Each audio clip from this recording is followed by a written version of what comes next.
Hello बच्चों, कैसे हैं आप सभी। होप करता हूँ एकदम बढ़िया होगे। मैं भी एकदम अच्छा हूँ। आइए शुरू करते हैं वेक्टर्स के कुछ एक इम्पोर्टेंट सवाल जो आमतौर पे पूछे जाते हैं। ठीक है,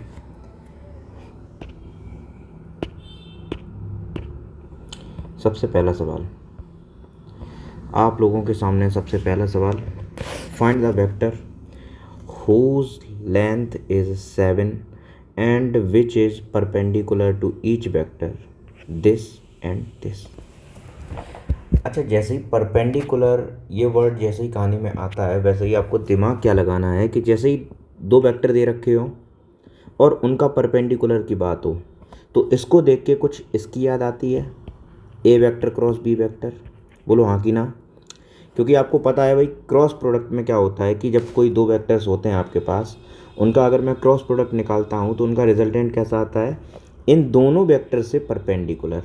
क्रॉस प्रोडक्ट वाली कहानी में मैंने समझाया है, वहाँ पे जाके देख लीजिए आप। ठीक है, अगर मैं इन दोनों का रिजल्टेंट निकालूंगा, ए वेक्टर और बी वेक्टर का रिजल्टेंट निकालूंगा, तो रिजल्टेंट वो इससे भी परपेंडिकुलर आएगा और इससे भी परपेंडिकुलर आएगा। बोलो हाँ कि ना। तो भाई ए क्रॉस बी वेक्टर निकालना मैंने बताया है डिटर्मिनेंट मेथड से। आपके पास यहाँ पे ए वेक्टर ये दे रखा है, बी वेक्टर ये दे रखा है। भाई A vector cross B vector is equal to आपका हो जाएगा, सबसे पहले तो हम लोग लिखते थे वहाँ पे आई कैप, जे कैप और के कैप। ओके, इसके बाद जो सबसे पहले वेक्टर है उसके कंपोनेंट्स लिख दो यहाँ पे, 2 3 6। 3 है आपका माइनस का, जैसा अगर माइनस का है तो एज इट इज़ माइनस का रख दो।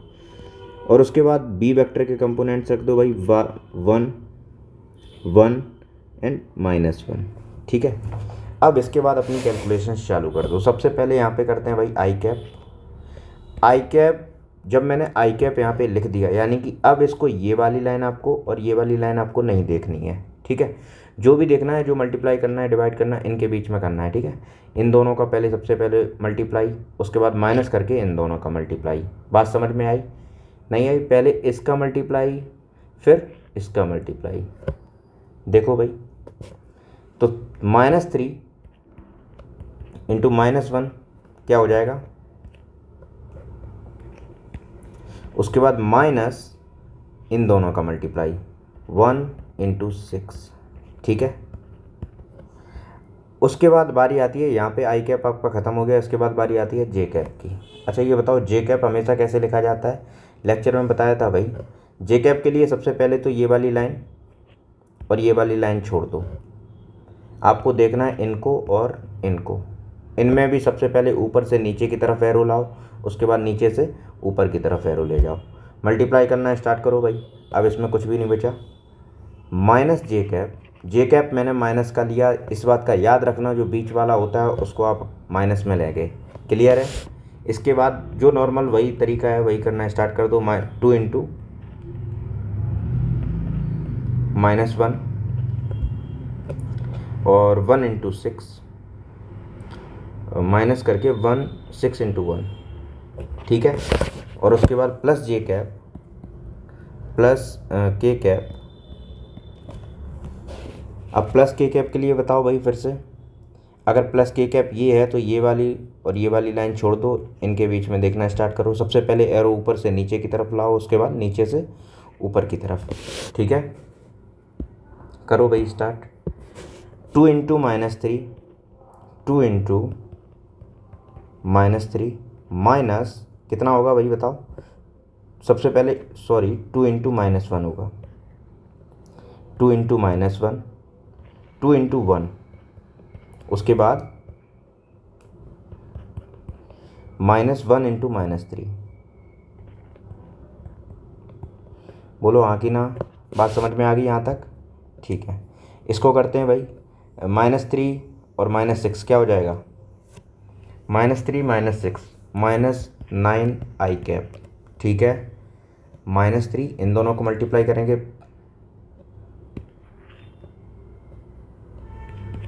+3 -6 आई कैप। और ये क्या हो जाएगा, -6 -2 -8 हो जाएगा, माइनस माइनस प्लस हो जाएगा, इसलिए +8 जे कैप। और ये क्या हो जाएगा भाई बताओ, माइनस माइनस प्लस हो जाएगा और ये हो जाएगा आपका +5 के कैप। तो आपके पास आंसर निकल के आया A vector cross B vector is equal to निकल के आया, मान लो ये आर वेक्टर है, is equal to R vector है, और आर वेक्टर आपका निकल के आया क्या, -3 i कैप और +8 j कैप और +5 k कैप। अब भाई पहले क्या बताया कि आर वेक्टर जो है ये आपका परपेंडिकुलर होगा ए वेक्टर से, ठीक है। जो रिजल्टेंट वेक्टर निकल के आया है वो आर वेक्टर आपका परपेंडिकुलर होगा ए वेक्टर से, ठीक। एंड आर वेक्टर आपका जो है वो परपेंडिकुलर होगा किससे, बी वेक्टर से। ये बात क्लियर हो गई। और सवाल में अगर ध्यान से देखो तो हमें यही तो कहा गया था, which is perpendicular to each this and this.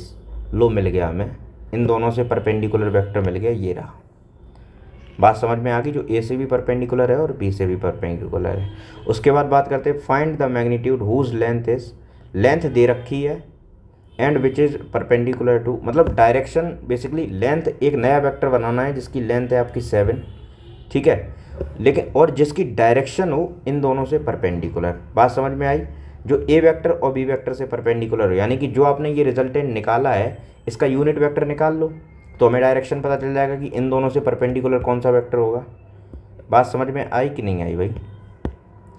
अगर मैं रिजल्टेंट निकाल लूँ इसका, बेसिकली इसका यूनिट वेक्टर निकाल लूँ, यूनिट वेक्टर का फॉर्मूला क्या होता है भाई, R cap is equal to R vector divided by R vector का मॉड। तो आर वेक्टर कितना है भाई, -3 i cap +8 j cap +5 k cap, ठीक है, डिवाइडेड बाई मॉड कैसे निकालोगे इनका, √-3 का स्क्वायर यानी कि 9 +8 का स्क्वायर यानी कि 64 +5 का स्क्वायर यानी कि 25। इन सबको ऐड करने के बाद बताओ भाई क्या निकल के आएगा, 9 + 25 कितना हुआ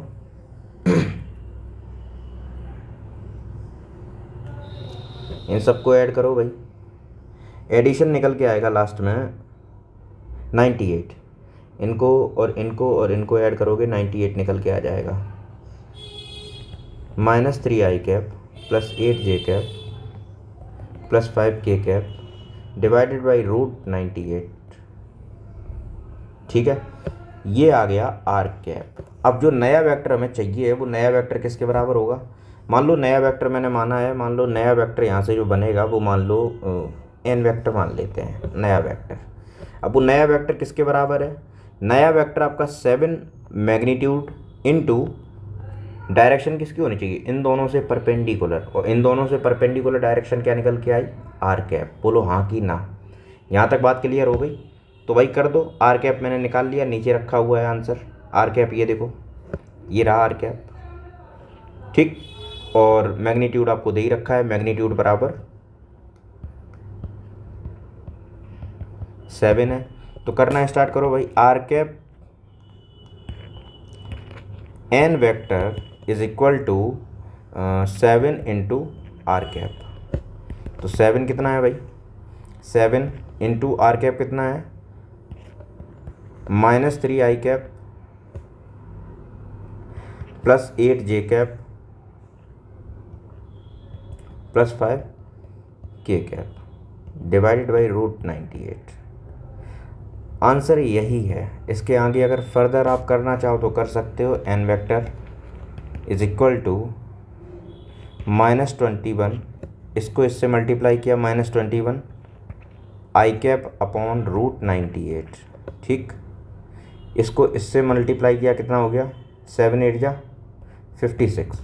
56 जे कैप अपॉन √98 प्लस 35, इसको इससे मल्टीप्लाई किया 35 के cap upon √98। This is the final answer. ये नया वेक्टर हम लोगों को मिल जाएगा। सभी को बात क्लियर है, ठीक है। अगले सवाल पे पहुंचते हैं भाई। अगला सवाल ये रहा आपके सामने। इस क्वेश्चन को करने के लिए आपके पास एक फॉर्मूला आपको तैयार होना चाहिए, जो है एरिया ऑफ पैरेललोग्राम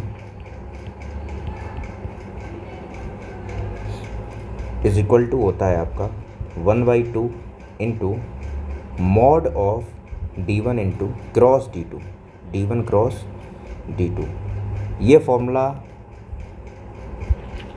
याद होना चाहिए, इसके बाद ये सवाल आराम से बन जाएगा। यहाँ पे D1 और D2 क्या है, ये आपकी डायगोनल्स हैं। जैसे मान लो D1 आपकी ये है और D2 आपकी ये है, ठीक है। दो डायगोनल्स हैं, मान लो D1 equal to 3i cap plus j cap plus 2k cap, ठीक। उसके बाद D2 is equal to i cap minus 3j cap plus 4k cap. अब सब जैसा कि फॉर्मूले में दिया गया है D1 क्रॉस D2, ऊपर वाले सवाल में जैसे क्रॉस प्रोडक्ट किया है वैसे ही क्रॉस प्रोडक्ट यहाँ पे कर दो। D1 cross D2 is equal to, सबसे पहले i कैप j कैप और k कैप लिख लो।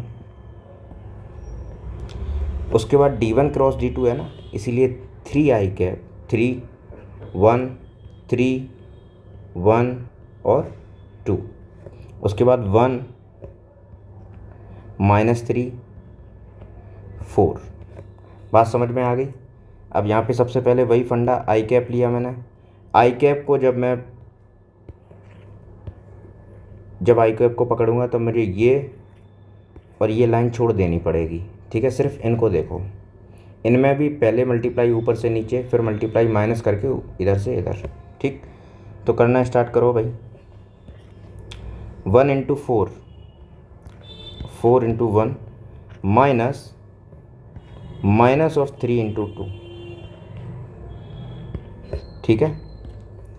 इसके बाद माइनस जे कैप, मैंने कहा था ये आपका माइनस जे कैप होगा। माइनस जे कैप मल्टीप्लाई में इनका और इनका मल्टीप्लाई, देखो ये वाली लाइन और ये वाली लाइन छोड़ देनी होगी, यानी कि 3 इंटू 4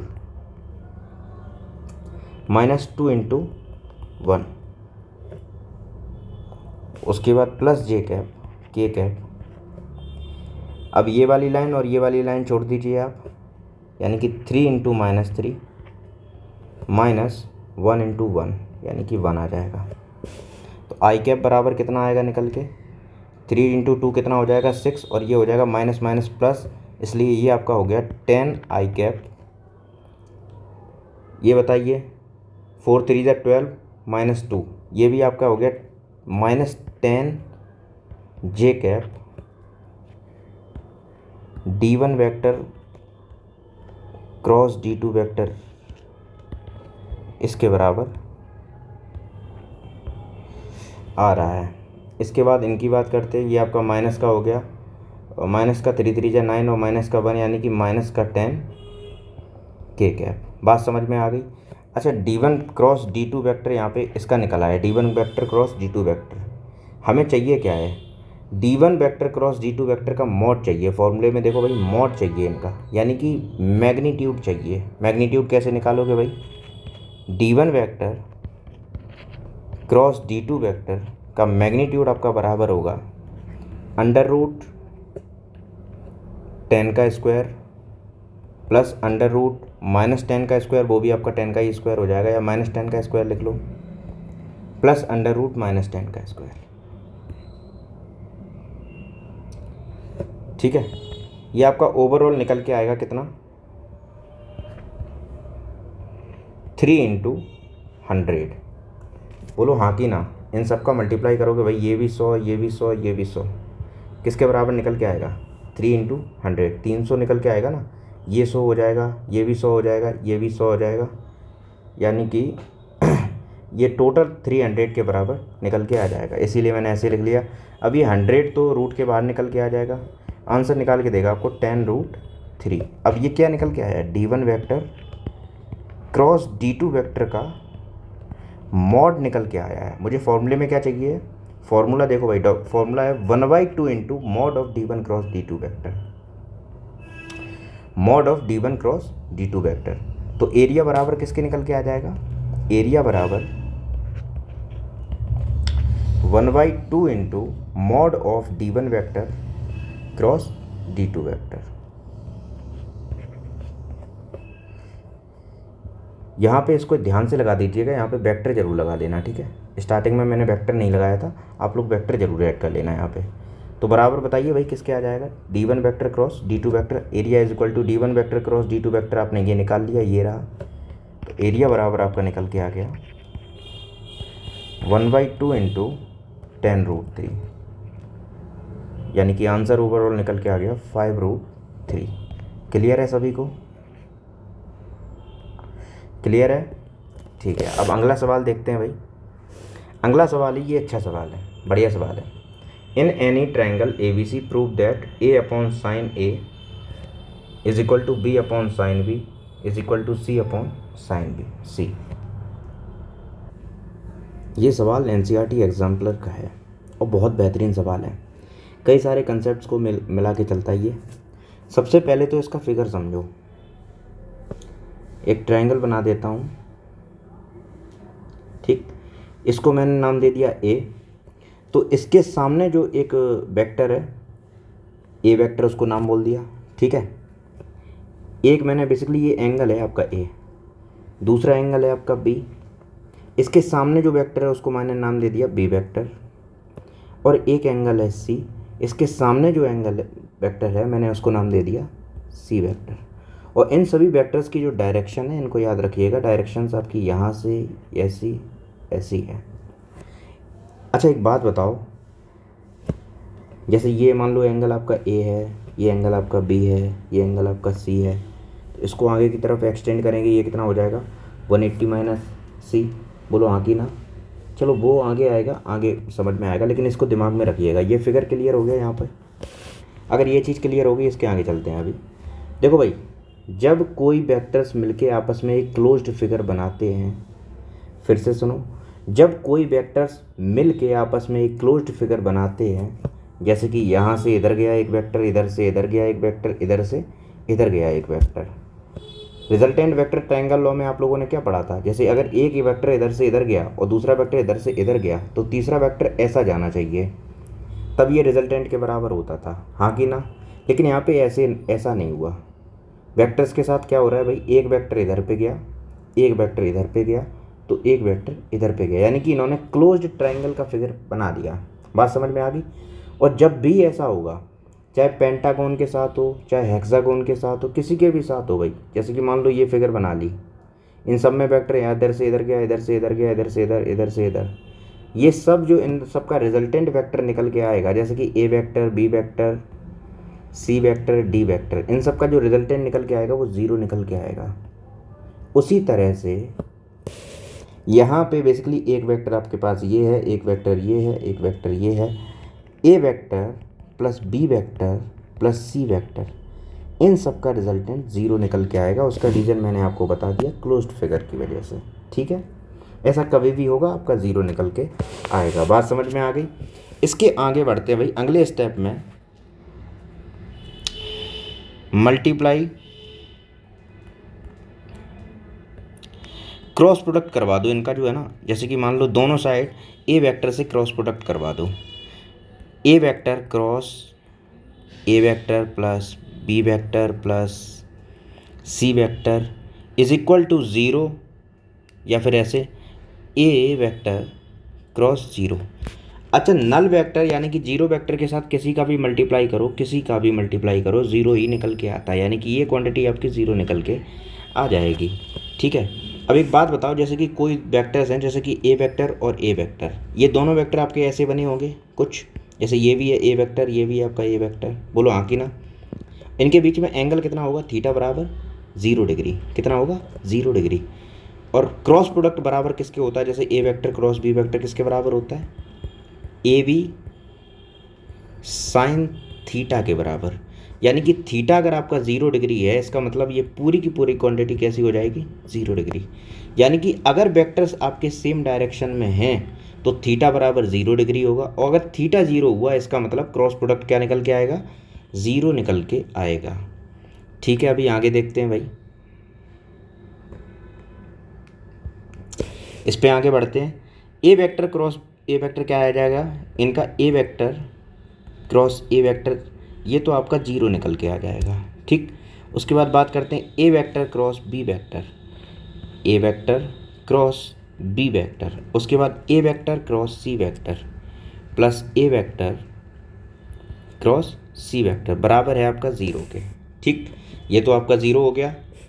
अब देखो भाई आगे बढ़ते हैं, A vector cross B vector is equal to, हम इसको इस साइड भेज दें तो ये बराबर हो जाएगा minus of A vector cross C vector. अब आपको पता है कि अगर बेसिकली इस तरह से लिखा हुआ है क्रॉस प्रोडक्ट में कि A vector cross C vector,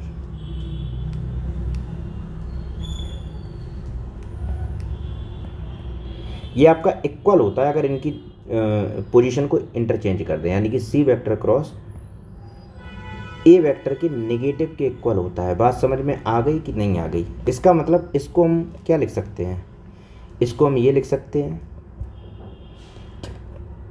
बताओ भाई, इसको जैसे ये नेगेटिव में लिखा हुआ है तो इसकी डायरेक्शन को इंटरचेंज करके basically A vector cross B vector को हम लोग लिख सकते हैं सी वेक्टर क्रॉस ए वेक्टर। ये इतनी बात क्लियर है? ये इक्वेशन नंबर फर्स्ट है, इसको याद रखिएगा, ठीक है। उसके बाद इसी इक्वेशन में यानी कि A vector plus B vector plus C vector, इसको इक्वल टू कर देते हैं 0 के, और इसमें इस बार मैंने मल्टीप्लाई कर दिया यानी कि क्रॉस प्रोडक्ट कर दिया सी वेक्टर के साथ, ठीक। ये तो पूरा 0 निकल के आ जाएगा और इनका मल्टीप्लाई कर दो भाई, C vector cross A vector plus C vector cross B vector plus C vector cross C vector, ये तो आपका 0 हो जाएगा, इनका मल्टीप्लाई इनके साथ 0 हो जाएगा, तो लिखते नहीं है, बराबर आपका हो गया 0 के। इनको इधर पे भेज दो, देखो भाई C vector cross A vector यहाँ पे भी है, C vector cross A vector यहाँ पे भी है, यहाँ से वैल्यू निकालो, C vector cross A vector बराबर हो गया आपका negative of C vector cross B vector, ठीक है। इसी चीज़ को आप क्या लिख सकते हो, इसी चीज़ को आप लिख सकते हो C vector cross A vector is equal to B vector cross C vector. बात समझ में आई कि क्या नहीं आई? इनकी पोजीशन को मैंने इंटरचेंज कर दिया भाई, जब पोजीशन को इंटरचेंज करोगे यानी कि तो फिर क्या होगा, डायरेक्शन चेंज हो जाएगा, इसकी वजह से नेगेटिव का पॉजिटिव हो जाएगा। ये बात क्लियर हो गई भाई? ये रही आपकी दूसरी इक्वेशन, ठीक। अब ज़रा इनको देखिए और इनको देखिए, यहाँ पे भी सी वेक्टर क्रॉस ए वेक्टर है, यहाँ पे भी सी वेक्टर क्रॉस ए वेक्टर है, और ये बराबर है आपका इसके और ये बराबर है यहाँ पे इसके, यानी कि ये तीनों के तीनों आपस में इक्वल हो जाएंगे कि नहीं हो जाएंगे, बताओ हाँ कि ना? यानी कि A vector cross B vector आपका बराबर हो जाएगा सी वेक्टर क्रॉस ए वेक्टर, और ये सी वेक्टर क्रॉस ए वेक्टर किसके बराबर हो जाएगा, यहाँ से देखो ज़रा, सी वेक्टर क्रॉस ए वेक्टर आपका बराबर हो जाएगा B vector cross C vector. बोलो हाँ कि ना? इतनी बात समझ में आ गई भाई?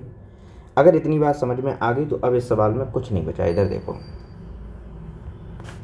ऊपर ट्रायंगल देखो भाई, यहाँ पे ध्यान से देखो। अच्छा ये बताओ, A vector cross B vector किसके बराबर होगा, ए बी साइन थीटा के। कैसे? जैसे अगर यहाँ पे तरीके से देखा जाए तो A vector cross B vector क्या है, इसको पैरेलली ए वेक्टर ये रहा इस डायरेक्शन में और बी वेक्टर आपका ये रहा इस डायरेक्शन में, ठीक। तो इसी ए वेक्टर को आप पैरेलली शिफ्ट करके आगे रखोगे, ये हो जाएगा आपका ए वेक्टर और ये है आपका बी वेक्टर। ये एंगल नहीं है इन दोनों के बीच का, एंगल कौन सा है, 180 डिग्री माइनस सी एंगल, यानी कि एंगल सी। ये है ए और बी के बीच का एंगल। कौन सा एंगल है बताओ भाई? A vector and B vector के बीच के एंगल कौन सा है, एंगल कौन सा है बताइए भाई? ये 180 डिग्री माइनस एंगल सी। बात समझ में आई कि नहीं आई? तो चलो फिर सॉल्यूशन करना स्टार्ट करते हैं। इसको मैं थोड़ा सा यहाँ पे लिखता हूँ, ठीक है, जगह नहीं बची वहाँ पे। A vector cross B vector आपका बराबर हो जाएगा किसके, A B sine 180 degree minus angle C के। बोलो हाँ कि ना? 180 माइनस सी लिख देता हूँ डायरेक्टली, ठीक है, 180 माइनस सी। अब अच्छा ये बताओ 180 माइनस सी किस क्वाड्रेंट में लाई करता है, सेकंड क्वाड्रेंट में, और सेकंड क्वाड्रेंट में आपका साइन कैसा होता है, पॉजिटिव। अगर साइन पॉजिटिव होता है तो बेसिकली इसको मैं लिख सकता हूँ ए बी साइन सी। बोलो हाँ कि ना? बात समझ में आ गई भाई? यानी कि ए बी वेक्टर आपका बराबर किसके आ गया, ए बी साइन सी के। उसी की तरह सी ए वेक्टर आपका किसके बराबर आ जाएगा, ये वाला सी ए वेक्टर किसके बराबर हो जाएगा भाई,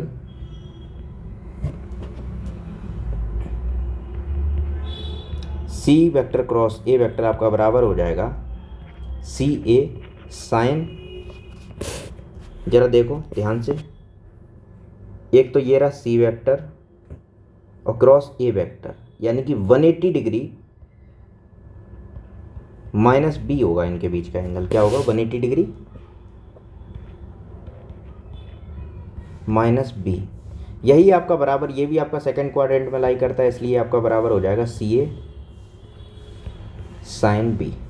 okay, C A sine B के बराबर हो गया। इसी तरह से बेसिकली आपका B vector cross C vector किसके बराबर होगा, B vector cross C vector.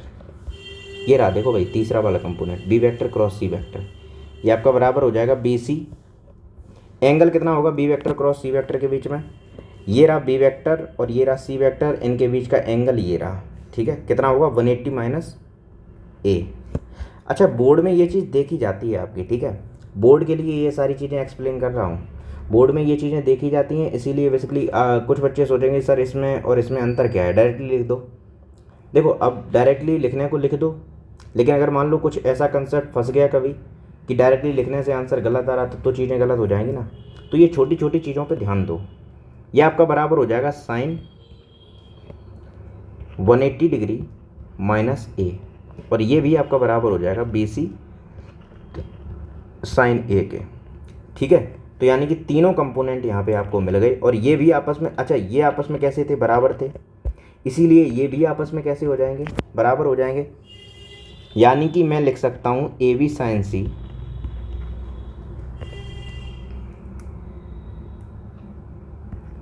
Is equal to A B sine C is equal to C A sine B, C A sine B is equal to B C sine A. बात समझ में आई कि नहीं आई? तीनों side ए B सी से multiply कर दो, तीनों जगह पे ए बी सी से मल्टीप्लाई कर दो। अरे तीनों A B C A B C A B C, यहाँ पे भाई देखो ए बी से ए बी कट गया, तो ये आंसर बचा आपका साइन सी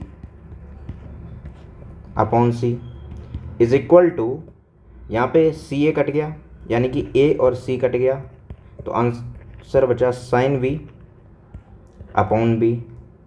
और यहाँ पे देखो भाई इज इक्वल टू, यहाँ पे बी सी कट गया यानी कि यहाँ पे आंसर बचा साइन ए अपॉन ए। अब ध्यान से देखो भाई, तो यही आंसर आपका क्वेश्चन में, यही चीज़ प्रूफ करनी थी। ए, हाँ अब इनको जैसे ए अपॉन साइन ए पूछा गया, ए अपॉन साइन ए, बी अपॉन साइन बी, सी अपॉन साइन सी, तो इनको उल्टा कर दो, इन्हीं को उल्टा कर दो भाई, इसी चीज़ को उल्टा करके ऐसे लिख सकते हो ना, अरे इन्वर्स करके। बात समझ गए?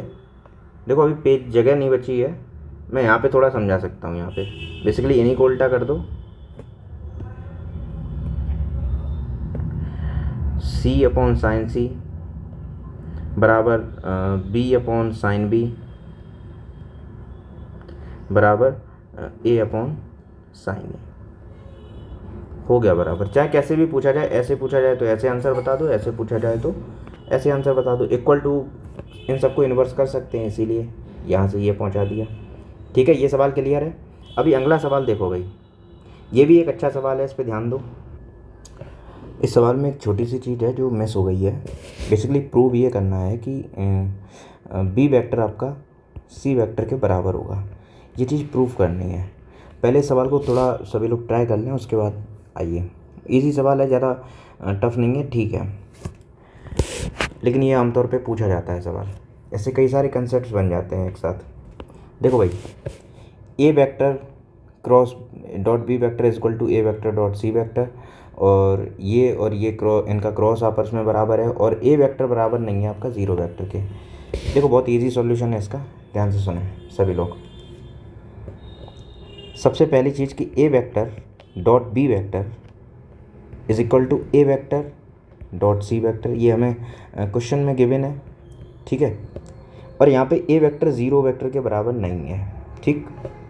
तो इसको हम इधर ले आए पूरा, तो A vector dot B vector negative A vector dot C vector बराबर किसके हो जाएगा बताइए, बराबर ज़ीरो के हो जाएगा। यहाँ से ए वेक्टर और ए वेक्टर दोनों में कॉमन है, तो मैं निकाल लूँ, बाहर निकाल लूँ common. A vector dot B vector dot B vector minus C vector बराबर ज़ीरो। अब यहाँ से क्या पता चल रहा है कि यहाँ या तो ए वेक्टर आपका ज़ीरो वेक्टर के बराबर होगा या फिर बी माइनस सी वेक्टर आपका ज़ीरो के बराबर होगा। ध्यान से देखो भाई, या तो ए वेक्टर आपका ज़ीरो के बराबर होगा तब ये पूरी की पूरी इक्वेशन आपकी ज़ीरो निकल के आएगी, या फिर B vector minus C vector आपका बराबर होगा ज़ीरो के, तब ये पूरी इक्वेशन निकल के आएगी। और क्वेश्चन में हमें ये चीज़ गिवन है कि ए वेक्टर ज़ीरो के बराबर नहीं है, क्वेश्चन में ये चीज़ गिवन है कि ये बराबर नहीं है, तो कौन होगा, ये बराबर होगा, यानी कि बी वेक्टर बराबर सी वेक्टर। अब ये इसके हिसाब से तो प्रूफ हो गया भाई, इसके हिसाब से। अब इनके हिसाब से भी, इनकी भी कहानी सुन लो ज़रा,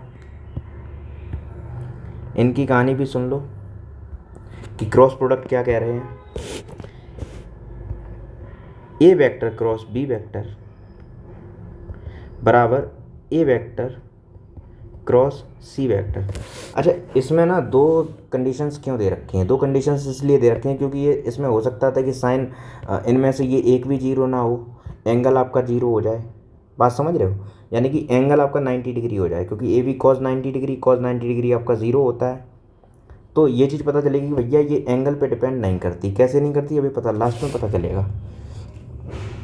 तो यहाँ से हम क्या कर सकते हैं, A vector cross B vector minus A vector cross C vector बराबर आपका जीरो के हो जाएगा। यहाँ से ए वेक्टर बाहर कॉमन निकाल लो, तो अंदर बचा B cross B vector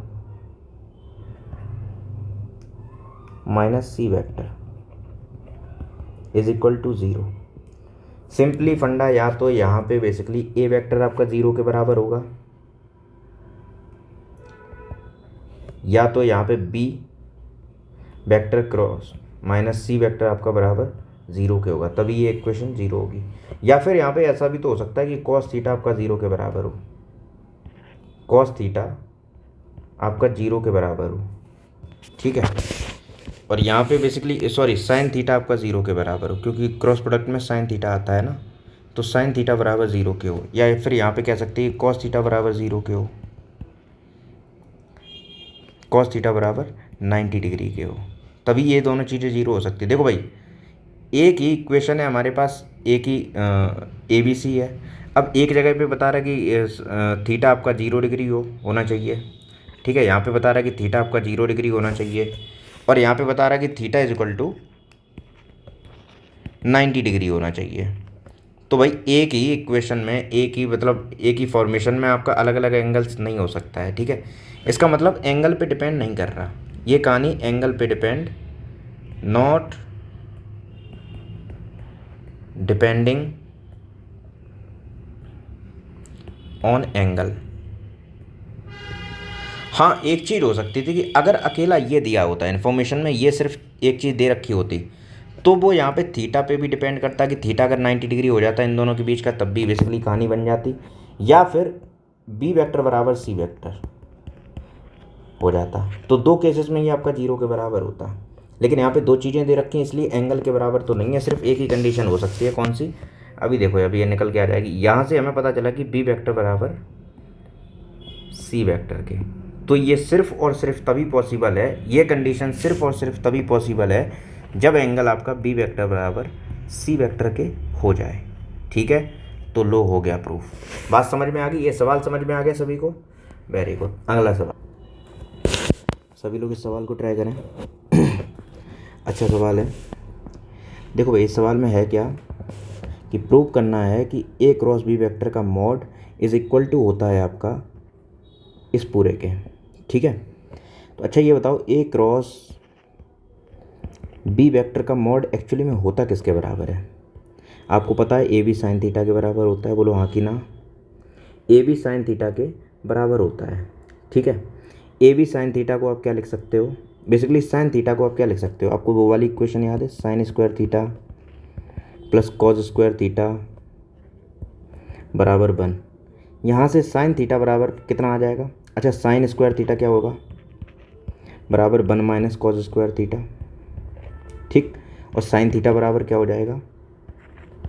is equal to √1 minus cos square theta. इस बात में किसी को कोई परेशानी? तो कुछ नहीं भाई, यहीं पे रख दो directly. A vector cross B vector is equal to आपका हो जाएगा, ए बी का ए बी लिख दिया मैंने, ए बी, और साइन थीटा का √1 माइनस कॉस स्क्वायर थीटा। बात समझ में आ गई? अच्छा एक बात बताओ, यहाँ पे ए बी रखा हुआ है, इसको अगर मैं अंदर मल्टीप्लाई करूँगा तो क्या होगा? ये याद है कि अगर अंदर कोई ए स्क्वायर लिखा होता है, उसको बाहर लेके आते हैं तो भाई बाहर वैल्यू निकल के आ जाती है, ए अंदर आ जाती है ना। तो अगर मानो कि रूट अंदर रह जाता है √1, अगर इसको दोबारा से इसके अंदर डालोगे तो स्क्वायर चढ़ जाएगा। बोलो हाँ कि ना?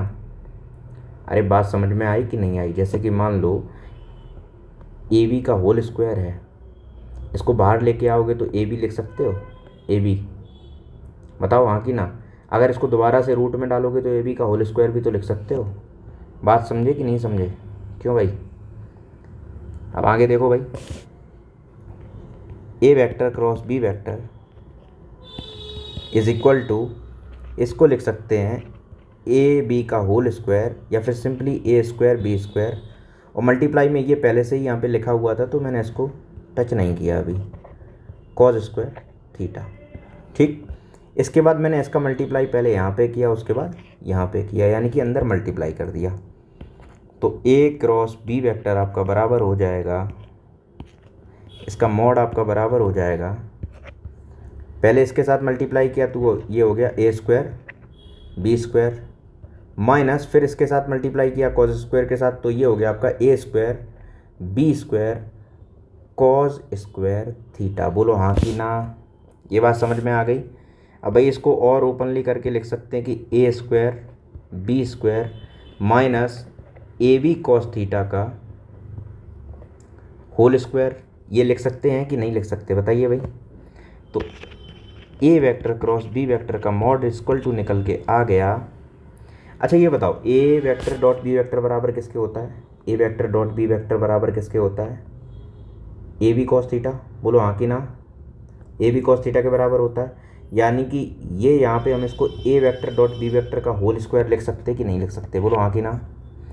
यानी कि A square B square minus A vector dot B vector का होल स्क्वायर। ये सबको क्लियर हो गया? यहाँ तक कहानी क्लियर हो गई? ठीक है। अब अगला सवाल देखो भाई, ये रहा बढ़िया सवाल, ये भी एक अच्छा सवाल है, इसको एक बार खुद से ट्राई करो फिर करते हैं आगे। इसको समझने के लिए सबसे पहले इसकी फिगर समझो। बेसिकली कोई भी दो वेक्टर है, मान लो एक फोर्स है आपके पास, ये रही F1 फोर्स, और एक फोर्स है आपके पास, ये रही F2 फोर्स, ठीक। इनके बीच में एंगल है 120 डिग्री, ठीक है, ये दे रखा है। अभी एक फोर्स के लिए बोला गया कि एक फोर्स जो है ना उसको रिवर्स कर दिया गया, मतलब कोई भी फोर्स एक रिवर्स कर दी गई। अभी नहीं पता कि कौन सी फोर्स रिवर्स की गई। मान लो मैंने इसको फोर्स को, ये वाली जो फोर्स है ना F1, इसको रिवर्स करके इसकी तरफ बना दिया ऐसे। इसका जाहिर सी बात है रिजल्टेंट कहीं इधर की तरफ जाएगा, है ना। रिजल्टेंट कुछ ऐसा बनेगा, जो इसका डायगोनल होगा वही इसका रिजल्टेंट बनेगा। इसका रिजल्टेंट बेसिकली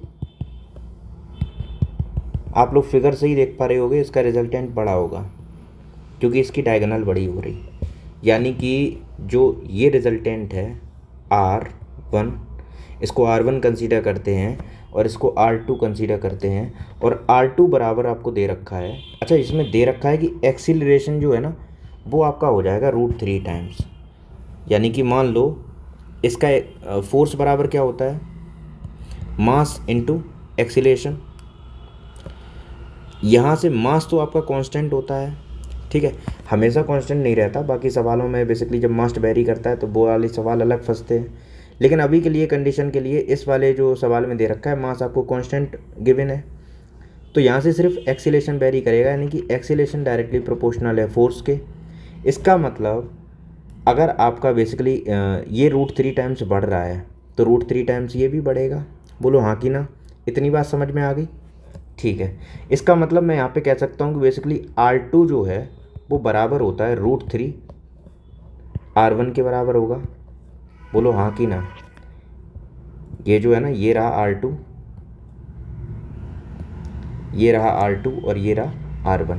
ठीक है, इतनी चीज़ समझ में आ गई। अब कुछ नहीं बचा इस सवाल में, अब कुछ भी नहीं बचा, कुछ भी। तो करना स्टार्ट करो भाई। R1 वेक्टर का मॉड बताओ भाई। R1 वेक्टर का मॉड किसके बराबर होगा? F1 square plus F2 square plus 2F1 F2। Angle कितना है R1 के केस में? इस वाले केस में एंगल कितना है? 120 डिग्री। तो कॉस 120 डिग्री कर दिया। अच्छा, कॉस 120 डिग्री की वैल्यू होती है, कॉस 120 डिग्री वैल्यू होती है -1/2।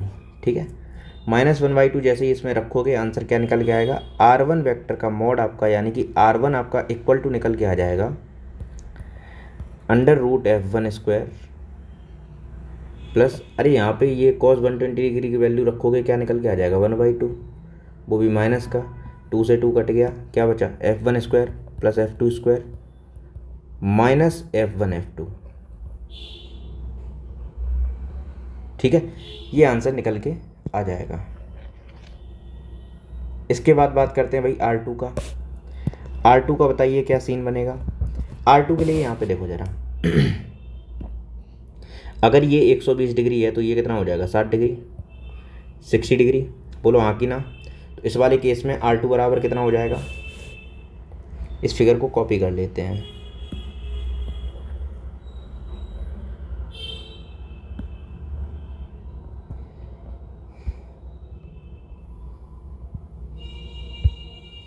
R2 बराबर कितना हो जाएगा बताइए भाई?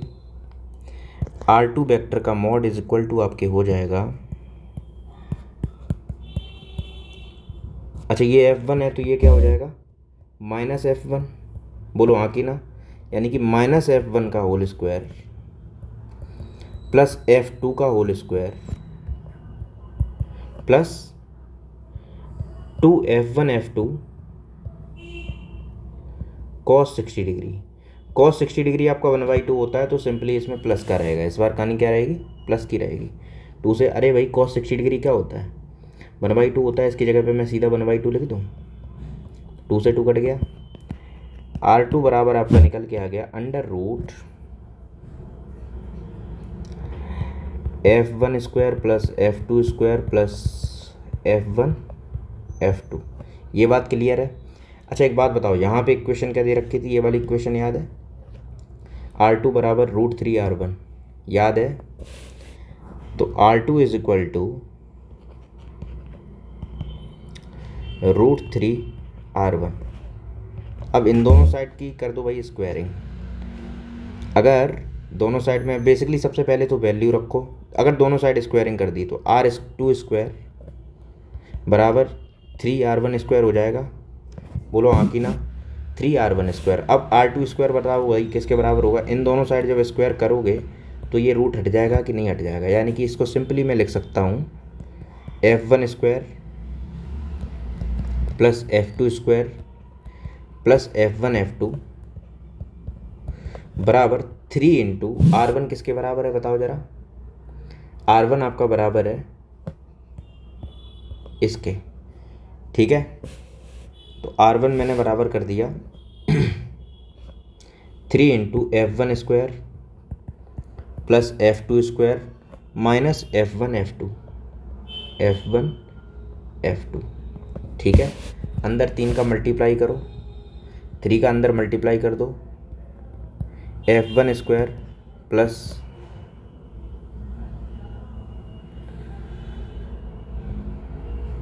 यहाँ पे एक पेज में ऐड कर देता हूँ,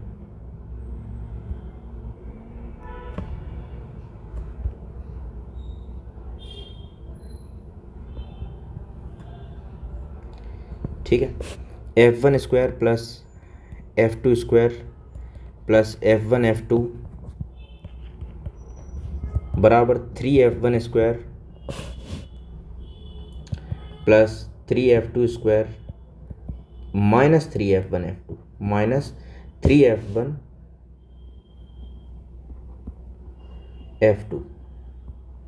ठीक है। अब इन सबको अगर आप इधर ले जाओगे तो ये f1 से 3f1 में से ये f1 चला जाएगा, माइनस होगा 2f1 बचेगा। इसमें से इसको माइनस कर देना भाई, ये सब माइनस में जाएंगे ना इधर पे, बात समझ रहे हो।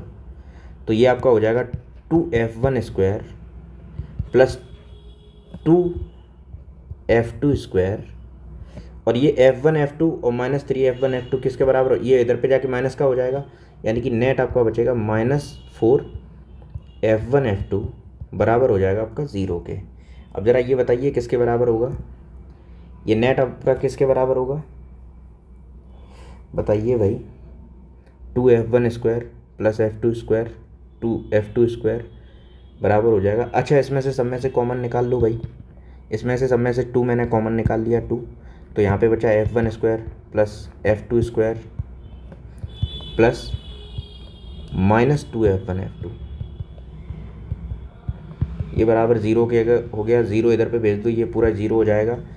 2 इधर पे भेजा 0 हो गया, तो लास्ट में बचा आपका f1 plus f2 minus 2f1। अब इसको देख के किसी की याद आ रही है, बताओ भाई, कि ये f minus f1 minus f2 का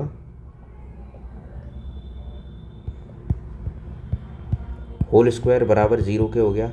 दोनों साइड अगर रूट लोगे, दोनों साइड अगर रूट ले लो तो ये f1 माइनस f2 बराबर 0 के हो जाएगा, और यहीं से बेसिकली f1 बराबर f2 के हो जाएगा, और यहीं से बेसिकली इसको इधर पे भेज दो तो f1/f2 बराबर यहाँ पे इक्वल टू 1 रह जाएगा। इसको नीचे लेके आओगे भाई 1 तो रह जाएगा यहाँ पे 1/1, यानी कि रेशियो निकल के आ गया भाई f1:f2 का रेशियो बराबर निकल के आया 1:1। क्लियर है आंसर, क्लियर है। ऊपर से एक बार फिर से देख लो भाई क्या किया मैंने। सबसे पहले तो ये इक्वेशन जैसा क्वेश्चन में दे रखा था वो वाली इक्वेशन मैंने रख दी, यहाँ से r1 निकाला, r2 निकाला, और इस तरह से सवाल पूरा का पूरा हो गया। इस वाली इक्वेशन में r1 और r2 की वैल्यू रख दी, इस वाली इक्वेशन में आंसर हो गया। बात समझ में आ गई सभी को, ठीक है। अगला सवाल देखो भाई, determine the angle which the vector A vector this. Easy सवाल है, ज़्यादा टफ नहीं है, खुद से एक बार ही ट्राई करो, जल्दी से ट्राई कर लिया, ठीक है। इसमें बहुत सिंपल सी चीज़ है, देखो भाई कि हमें एक वेक्टर दे रखा है, मान लो 3, इस तरह से मैं पहले बना देता हूँ आपको। ये मान लो x एक्सेस है, ये मान लो y एक्सेस है,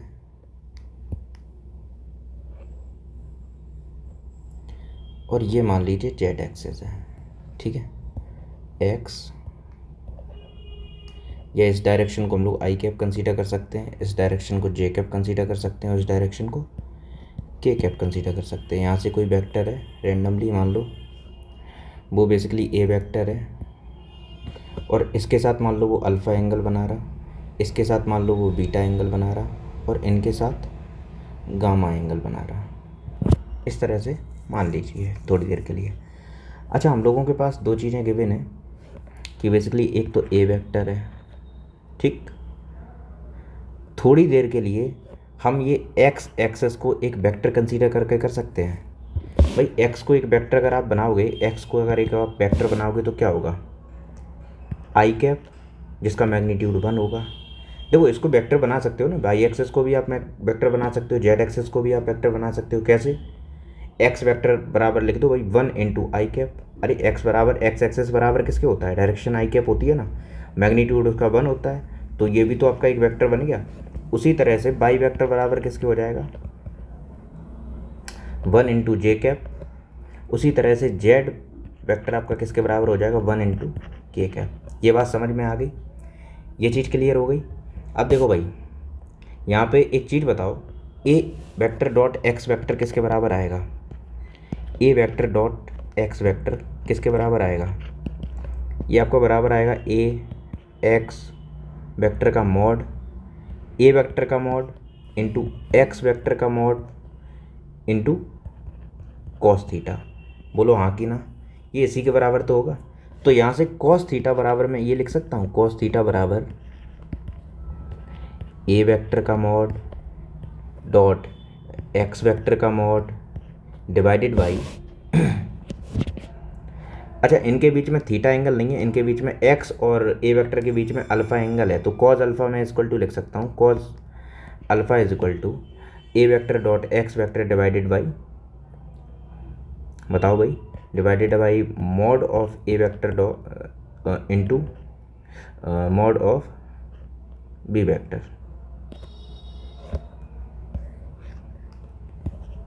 A vector dot X vector और divided by mod of A vector into mod of X vector, ये लिख सकते हैं हम लोग। उसी तरह से एक बात बताइए, कॉस बीटा बराबर क्या लिख सकते हैं, कॉस बीटा बराबर आप लिख सकते हैं A vector dot B vector divided by mod of A vector into mod of B vector, ये लिख सकते हैं। उसी तरह से कॉस गामा बराबर लिख सकते हैं mod A vector dot J vector divided by mod of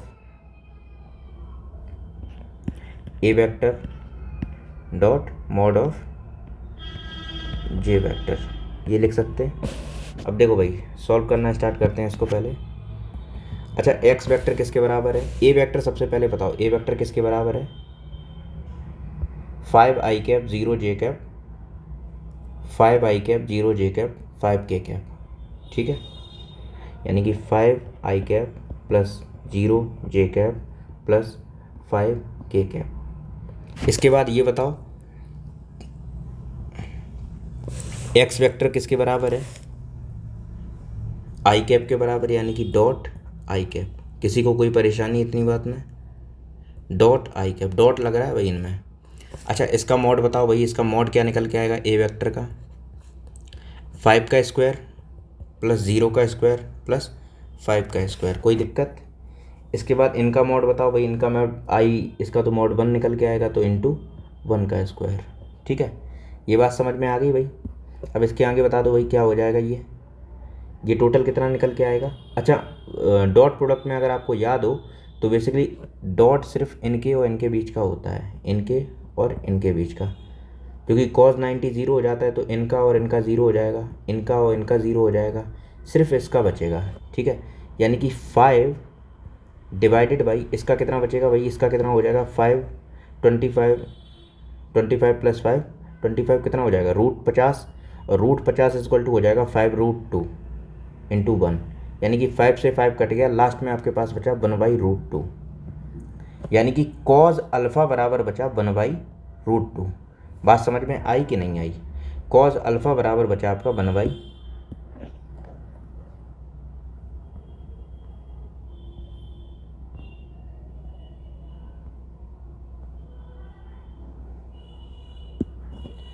cos alpha बचा आपका 1/√2। 1/√2 कॉज अल्फ़ा कब होता है, जब अल्फ़ा इक्वल टू क्या हो 45 डिग्री हो। तो एक्स और वेक्टर के बीच में एंगल पता चल गया 45 डिग्री। इसी तरह से बाई और इसके बीच में एंगल बताओ भाई कितना होगा, ये किसके बराबर है 5 आई कैप प्लस 0 जे कैप प्लस 5 के कैप, और डॉट प्रोडक्ट जे कैप के साथ है, डिवाइडेड बाई फिर से भाई इसका 5√2 आ जाएगा, इसका मॉड, इसका 1 आएगा, तो 1 को 1 लिख दो या कुछ भी लिख दो, कोई फ़र्क नहीं पड़ता। अच्छा इसका जब डॉट प्रोडक्ट इसके साथ करोगे तो कुछ नहीं आएगा आंसर, बोलो हाँ कि ना।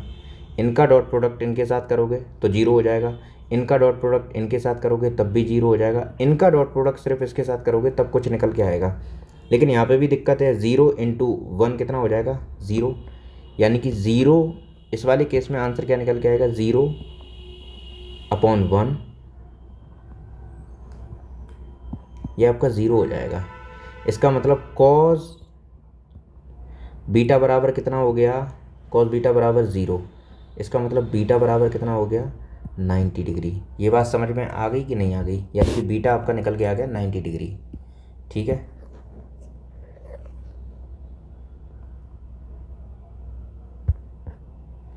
इसके बाद बात करें इनकी, तो कॉस गामा बराबर बता दो भाई किसके होगा। अगेन वही प्रोसेस पूरा का पूरा फॉलो करो भाई। 5i cap plus 0j cap plus 5k cap dot k cap divided by 5√2। वही सेम, इनका डॉट प्रोडक्ट इसके साथ करेंगे 0 आएगा, इसका डॉट प्रोडक्ट इसके साथ करेंगे तब भी 0 आएगा, इसका डॉट प्रोडक्ट इसके साथ करेंगे तब आंसर निकल के आएगा। यानी कि 5 बचेगा अकेला, k कैप इन दोनों का मॉड बना जाएगा निकल के, तो 5/5√2, 5 से 5 कट गया, यानी कि कॉस गामा आपका निकल के आ गया 1/√2 के बराबर। यानी कि गामा इक्वल टू अगेन आपका निकल के आ गया 45 डिग्री। ये सवाल क्लियर हो गया सभी को? ठीक है, ठीक है, आज का वीडियो यहीं तक रखते हैं। अगले लेक्चर में फिर से अच्छे अच्छे सवाल लेके आऊँगा।